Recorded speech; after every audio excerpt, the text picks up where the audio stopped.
दंभदान राज नाम का एक दानव था। काफी समय के बाद भी जब उसका कोई पुत्र नहीं हुआ, तब उसे अपना वंश खत्म होते हुए दिखाई दिया, जिसके लिए उसने भगवान विष्णु की 1,00,000 वर्ष तक तपस्या की, जिसके बाद भगवान विष्णु ने उसे दर्शन दिए। हे प्रभु त्रिलोकेश, मुझे एक ऐसा वीर पुत्र दीजिए जो बहुत ही बलशाली और पराक्रमी हो। वो तीनों लोकों को जीत ले और देवता उसे पराजित ना कर सकें। तथास्तु, ऐसा ही होगा। भगवान विष्णु ने उसे ये आशीर्वाद दे दिया और वहां से अंतर्ध्यान हो गए। दानव दंभ की तपस्या पूर्ण हुई और वो अपने महल की ओर लौट गया। कुछ समय बाद उस दानव की पत्नी गर्भवती हुई और उसने एक तेजस्वी बालक को जन्म दिया। दंभ बहुत प्रसन्न हुआ और उसने अपने उस बालक का नाम शंखचूड़ रखा।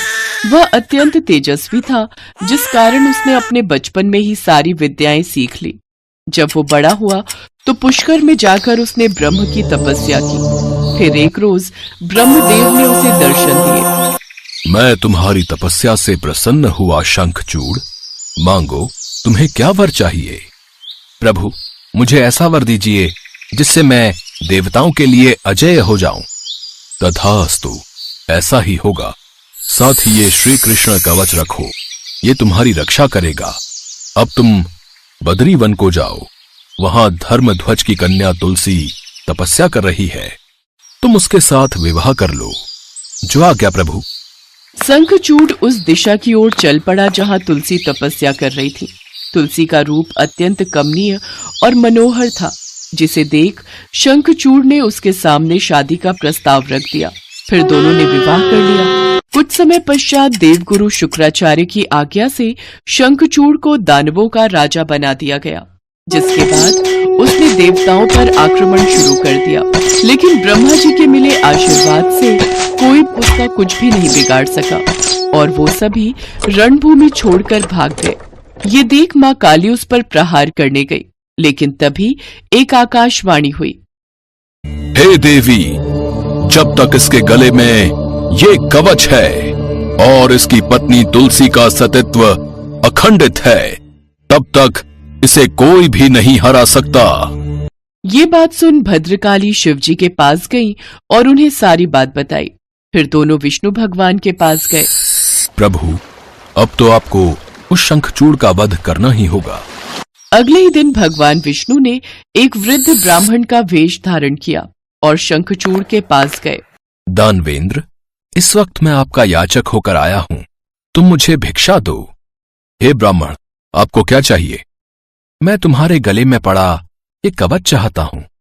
शंखचूड़ ने बिना सोचे समझे अपनी जान से प्यारा वो कवच छल रूपी बने विष्णु ब्राह्मण को दे दिया। उस कवच को पाकर उस ब्राह्मण ने शंखचूड़ का रूप धारण किया और देवी तुलसी के पास जा पहुंचे। स्वामी, आप आ गए। हमें आज आपके साथ ढेरों बात करनी है। हमें भी कब से आपसे मिलने की चाह थी देवी। फिर तुलसी ने अपने पति का पूजन किया, ढेरों बातें की, फिर साथ में रमन किया। कुछ समय बाद एक दासी ने आकर देवी तुलसी को खबर दी कि भगवान शिव द्वारा शंखचूड़ का वध हो गया। ये खबर सुनते ही देवी तुलसी हैरान रह गई और गुस्से में छल रूपी से बोली, माया द्वारा मेरा उपभोग करने वाला दुष्ट, तू कौन है? तूने मेरा सतीत्व नष्ट कर दिया। तेरे कारण आज मेरे पति मारे गए। उसकी बात सुनकर विष्णु भगवान अपने असली रूप में आ गए। क्रोध की अग्नि में जल रही तुलसी ने उन्हें श्राप देते हुए कहा, हे प्रभु, मैंने जीवन भर आपकी भक्ति की और आपने अपने भक्त के साथ ऐसा किया। मेरा पत्नी धर्म नष्ट हो गया और मेरे स्वामी मारे गए। तुम्हारा हृदय एकदम कठोर है, इसलिए मैं तुम्हें श्राप देती हूँ कि तुम्हारा एक रूप सदा सदा के लिए शिला बन जाए। देवी, तुम्हारे पति का अत्याचार देवगणों पर काफी बढ़ गया था। उसके अंदर अहंकार और घमंड भर गया था, जिस कारण मुझे ऐसा करना पड़ा। श्राप तो मैं वापस नहीं ले सकती, लेकिन आप अपने उस शिला रूप में भी सदा पूजे जाओगे। श्राप देने के बाद तुलसी ने भी खुद को भस्म कर लिया। उस भस्म से एक पौधे की उत्पत्ति हुई, जिसे भगवान विष्णु ने तुलसी का नाम दिया। साथ ही खुद का एक रूप शालिग्राम पत्थर का कर लिया और तुलसी के पौधे से कहने लगे, हे तुलसी, तुम्हारा सतीत्व धन्य है। आज से मैं तुम्हें इस शालिग्राम रूप में अपनी पत्नी स्वीकार करता हूं और मेरे इस रूप पर केवल तुम्हारा ही अधिकार होगा, किसी और का नहीं।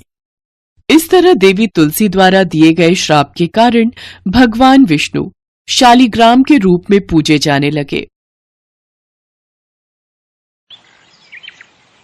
जय जय तुलसी माता, मैया जय तुलसी माता, सब जग की सुखदाता, सबकी वर माता, जय तुलसी माता।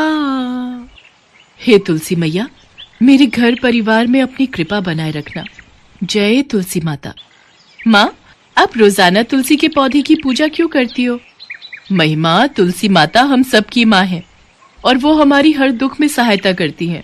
इसलिए जीवन में कभी भी अपने आप को अकेला महसूस करो तो तुलसी माता को याद करना, वो तुम्हारी सदैव रक्षा करेंगी। अरे जानकी, बस छूट जाएगी, फिर शाम तक इंतजार करना होगा। महिमा, मुझे आने में 2 से 3 दिन लग जाएंगे। मेरे पीछे से तुलसी मैया की देखभाल अच्छे से करना और चाची जैसा कहें उनकी बात को मानना। अगर बापू की दवाई वैद्य जी ने जल्दी बना दी तो हम जल्दी लौट आएंगे। माँ, तुम चिंता मत करो, मैं तुलसी मैया की पूरी देखभाल करूंगी। आप बापू के साथ आराम से जाओ। सुमन, ये मेरी अलमारी की चाबियां रख लो, उसमें मेरे सारे जेवर रखे हैं। चाबी साथ में ले गई तो कहीं खो न जाए। अरे अरे, कोई बात नहीं भाभी, आप आराम से जाओ, मैं पीछे से महिमा को कोई परेशानी नहीं होने दूंगी। महिमा की माँ जानकी तुलसी माता की बहुत पूजा करती थी, इसलिए वो जाते हुए तुलसी माँ की पूजा की सारी देखभाल महिमा को दे जाती है। पर विधि का विधान कुछ और ही लिखा था। जिस बस से महिमा के माता पिता जा रहे थे उस बस का एक्सीडेंट हो गया और हादसे में महिमा के माता पिता मारे गए। महिमा का अपने चाचा चाची के सिवाय इस दुनिया में और कोई नहीं था। महिमा बिटिया, रो नहीं, देखो तुम्हारे चाचा जी तुम्हारे साथ है ना। मैं भी तो तुम्हारे पिता की तरह ही हूं ना। तू यहाँ बैठ, मैं तेरे लिए गरम गरम जलेबी लेकर आऊंगा, ठीक है? तुझे अच्छी लगती है ना? अरे पागल हो रहे हो क्या? इस अभागन के लिए कुछ भी लाने की जरूरत नहीं है। अपने माँ बाप को खा गई है ये, अब ये जलेबी खाकर क्या करेगी? जो घर में रूखा सूखा पड़ा है वही खाने दो इसे। ज्यादा सिर चढ़ाने की जरूरत नहीं है। अपनी पूजा बिटिया के बारे में तो इतना कभी नहीं सोचते। चाची, मुझे भूख नहीं है, आप मुझे वो रोटी दे दो, मैं वो खा लूंगी। पहले मैं तुलसी में दिया जला दूं, शाम का समय हो रहा है। माँ हमेशा संध्या के समय तुलसी में दिया जलाती थी और वो मुझे कहकर गई थी कि मैं सुबह शाम तुलसी माता की सेवा करूं। खुद तो तेरी माँ ऊपर चली गई और तेरे ऊपर ये काम छोड़ गई है। घर के काम पहले खत्म कर, बाद में तुलसी में दिया जलाना। महिमा शाम का खाना बनाती है। सारा काम खत्म करके वो तुलसी में दीपक जलाती है और वहीं तुलसी माता के पास बैठकर रोने लगती है। तुलसी मैया, माँ क्यों चली गई?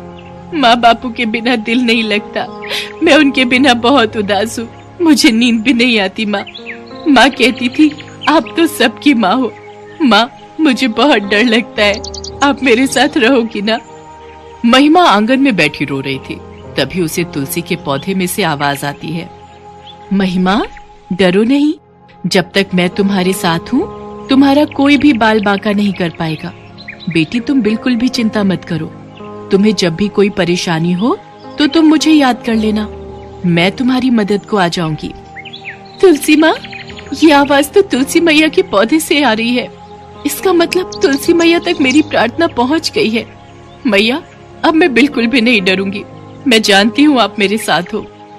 महिमा तुलसी माता की आवाज सुनकर खुश हो जाती है। उसको यकीन था कि तुलसी माता का आशीर्वाद उसकी माँ के रूप में उसके साथ था। पर महिमा की चाची के स्वभाव में बहुत अंतर आ गया था। वो तो बस यही चाहती थी कि जो भी जेवर महिमा की माँ उसे देकर गई थी वो उन जेवर को हड़प ले, पर माँ तुलसी के होते हुए ऐसा कभी नहीं हो सकता था।